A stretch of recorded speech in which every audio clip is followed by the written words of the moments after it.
Boa noite a todos, meu nome é Rodrigo. Então, assim, aqui é o Rodrigo de novo. Na verdade, eu estou fazendo esse vídeo brevemente para fazer algumas correções a um dos apêndices que eu aprendi, que eu coloquei. O vídeo apêndice ao vídeo Ortodoxia versus Papismo, em que eu citei uma fonte documental antiquíssima que é o Liber Diurnus Romanorum Pontifico, né? Então, assim,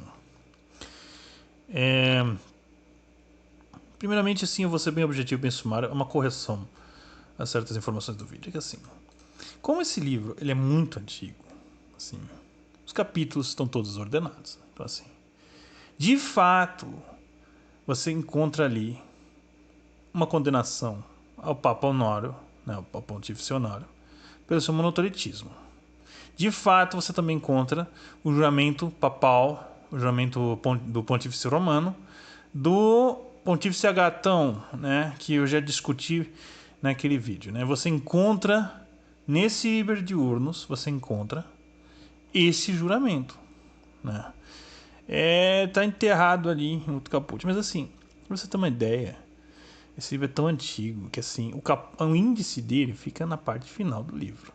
Então assim, e os caputs eles estão meio desordenados porque tudo é como se você fosse juntando um monte de coisa assim, aí depois de 20 anos você resolve ordenar, né? Você nem se lembra, você nem se esquece até porque que você a ordem que você seguiu, porque que você colocou as coisas naquela ordem, né?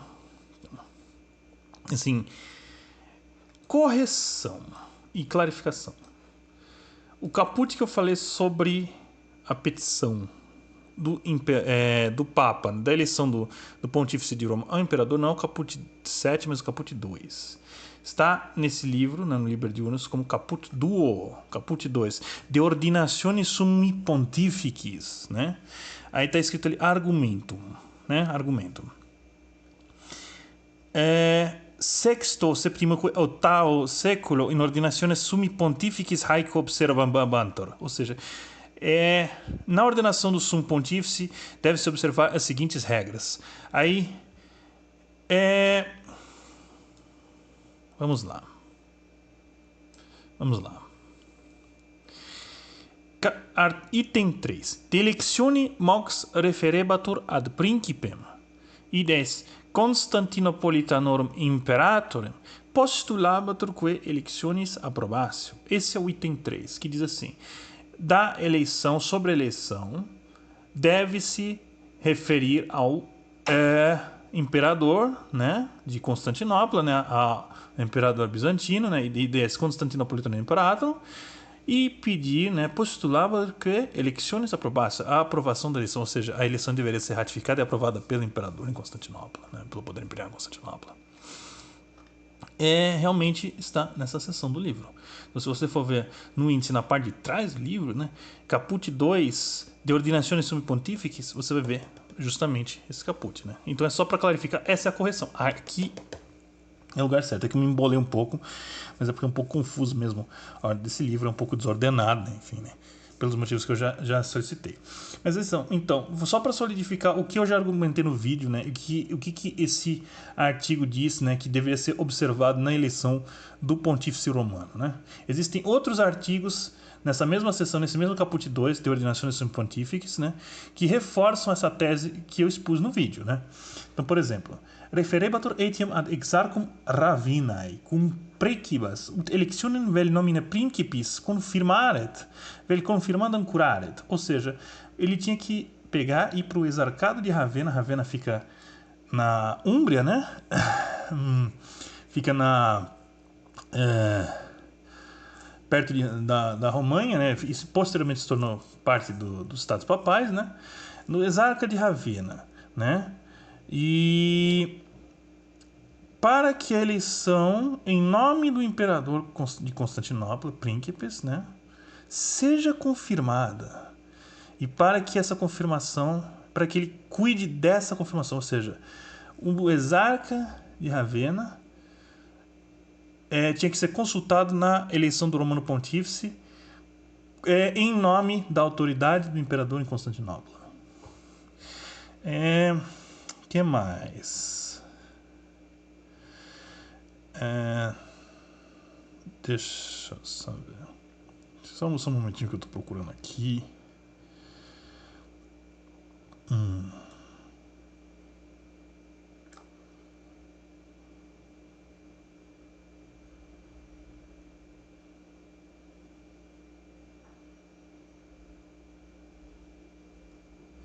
quae formula undecim hoc capite continentur. Desumpta sunt ex is. Esse caput, ele é da época do Carlos Martel mesmo, 732, né? Ele referencia até a eleição de Gregório II no ano de 714. Só um momento. Agora vamos lá. Título 8. Desse mesmo caput 2. Caput 2 em latim, né? Relatio de electione pontificis ad principem. Cum non sine divinae misericordia nutu fit ira post mortem summi pontificis, in unius electionem onimo vota concurrere, et conveniri consensum ut nullus penitus invenitur, qui discurs posset existere. Necessarium est ut serenissimo ac piissimo domino petitionis unitae formulanta debiamus preces infundere, quum quertum est de iecturum surum gaudere concordia, e clementer unitate postulata concedere. Agora, vamos fazer o seguinte, realmente isso é uma coisa que eu peguei assim meio que de curiosidade, mesmo analisando certos títulos bem antigos, né? E treinando meu latim, né? E o que significa esse título 8? A relação da eleição do pontífice de Roma com o imperador, ou seja, é preciso, com a morte do sumo pontífice, uma eleição em que seja colocados os votos e seja criado um consenso, sem pena nenhuma para ninguém, né? sem prejuízo nenhum a ninguém, em que possa existir um consenso na eleição do sumo pontífice. É necessário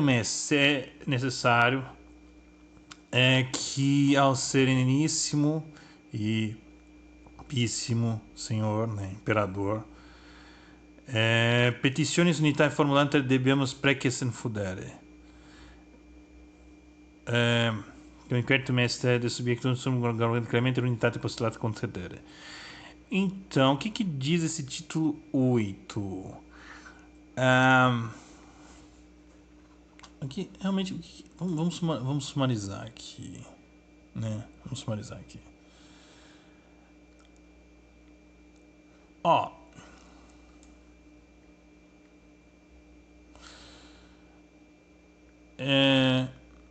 Que ele fala da eleição do Gregório II também.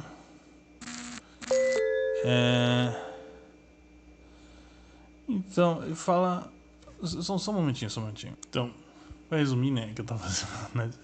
É difícil, hein, esse trabalho. Né? Na verdade, esse difícil de exegese, isso aí é difícil, né? Está escrito aqui, vendo Constantino Imperatoris concessio valor tanto manus tres.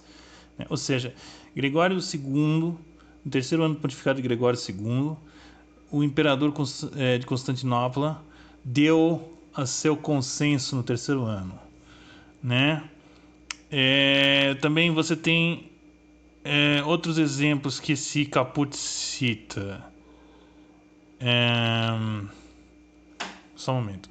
Bem, basicamente, para resumir, né? Ele cita outro exemplo, né? Gregório Magno sob o imperador Maurício de Bizâncio, né? Provetere amici appetita enixe, in electionem sum constantireta. Não obtinuit tamen, não obteve, portanto, né? Ou seja, em que era necessário, né? Que exatamente o que eu argumentei no vídeo, que assim, para resumir, né? Era preciso um consenso de poderes, uma sinfonia de poderes, um consenso de poderes, né? Que até hoje ainda existe nas autocefalias do leste, né? Entre o imperador e o patriarca, né? Ou seja, aqui ele cita o exemplo de Gregório Grande e Maurício, imperador de Bizâncio, né? Mas você tem outros exemplos, né? Por exemplo, né, que o Gregório II ele teve que, no seu terceiro ano em que ele foi pontífice, ele obteve a aprovação do poder imperial em Constantinopla. Né? Ou seja, isso apenas reforça a tese que eu apresentei. Né? E assim, é difícil interpretar. Né?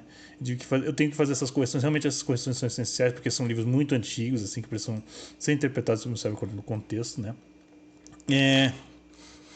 Depois você tem esse juramento antigo do pontífice Agatão, né, que ficou obsoleto no século IX, né, mas não existe a palavra vigário nele.